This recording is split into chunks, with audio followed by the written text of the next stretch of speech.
Hello, my name is Congressman Bennie Thompson from the 2nd District of Mississippi. I serve as the chairman of the Committee on Homeland Security. The coronavirus pandemic is one of the most challenging adversaries our country has faced. Many Americans have faced unimaginable grief. Millions of families are unsure about their future. All Americans have changed their daily lives and are worried about the health of our loved ones. We must thank the thousands of healthcare workers, first responders, and other essential workers who are helping us get through this. They are our heroes. I also thank all of you for following social distancing guidelines and for following the orders of your home states. While there are many challenges ahead, we are hoping that the darkest days may be behind us. But before we move forward, we must get to the truth. The truth is that the response to this pandemic has not been as stellar as the president keeps repeating. The truth is that there's much more we need to fix now to get it right. First is testing. Congress worked together over 6 weeks ago to pass legislation for better testing.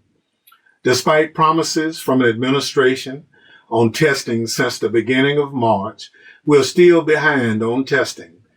This has hurt our ability to get ahead of the virus. So far, only 1% of the country has been tested. We hear stories every day about people waiting in line overnight to get tested.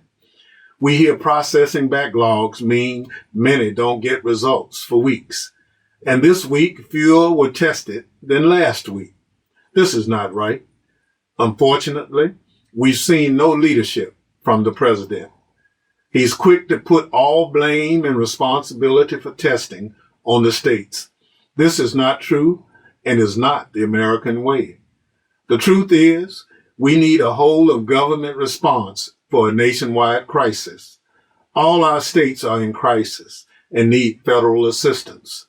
The truth is, without widespread testing, we cannot resume our lives. Next, with proper testing, we must also compile the necessary data on how COVID-19 is affecting different communities. It has become clear that this disease disproportionately impacts communities of color. If we want to address disparities in outcomes and move forward, we need the administration to work with states to document the relevant data and share it.